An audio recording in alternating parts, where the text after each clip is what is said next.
What if I told you that one of America's most beloved frontier novels was actually considered scandalous and shocking when it first appeared? Welcome back to the channel, where we dive deep into literary history that shaped a nation. Today, we're exploring James Fenimore Cooper's The Prairie, the final installment in his legendary Leather Stocking Tales series. But this isn't just another dusty classic gathering cobwebs on your bookshelf. This novel predicted the American frontier experience, decades before most people had ever set foot past the Mississippi River. Picture this. It's 1827, and most Americans have never seen the vast grasslands that stretch beyond the Missouri River.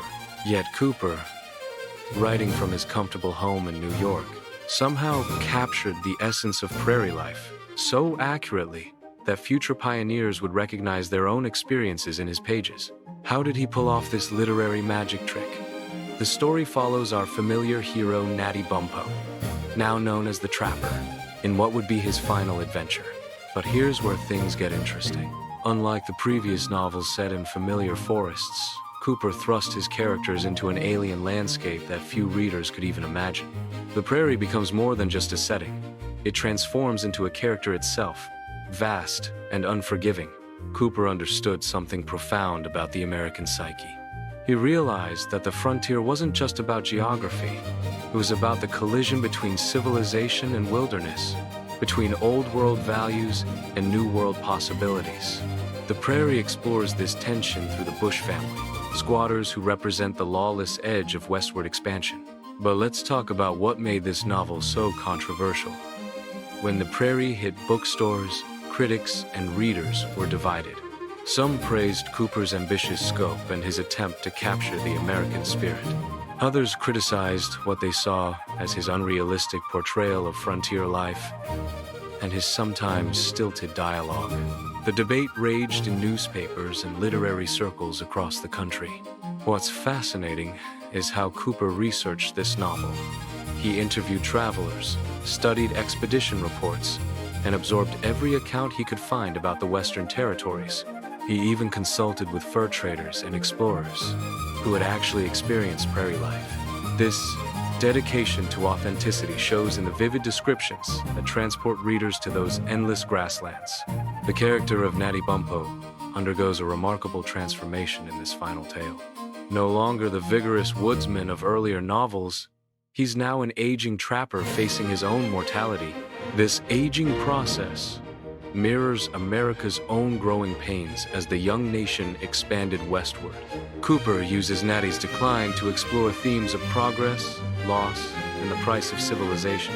One element that shocked contemporary readers was Cooper's unflinching portrayal of frontier violence. Previous leather stocking novels had their share of conflict, but The Prairie presented a harsher, more realistic view of life beyond the frontier. The constant threat of Native American raids, the brutal realities of survival, and the moral ambiguity of frontier justice created a story that was far from the romanticized adventure many expected. The novel also broke new ground in its treatment of Native American characters. While Cooper's portrayal wasn't perfect by modern standards, he attempted to present indigenous peoples as complex individuals rather than simple stereotypes. This nuanced approach sparked heated debates about race, civilization, and America's destiny that continue to this day. Cooper's influence on American literature cannot be overstated. Authors like Mark Twain, who famously criticized Cooper's writing style, still acknowledged his importance in creating a uniquely American voice in literature. The Prairie established patterns and themes that would echo through generations of Western novels and films.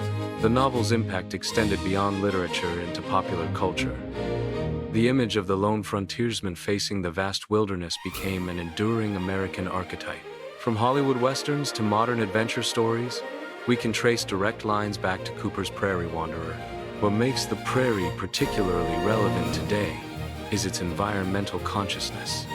Cooper recognized that westward expansion came at a cost. His descriptions of buffalo herds and pristine grasslands carry an elegiac quality, as if he sensed that this way of life was already disappearing even as he wrote about it. The technical aspects of Cooper's writing deserve mention too. His ability to create suspense across the featureless prairie landscape required innovative narrative techniques. Without the natural hiding places that forests provided, Cooper had to find new ways to build tension and create dramatic encounters. Critics have noted that the prairie represents Cooper at both his best and worst.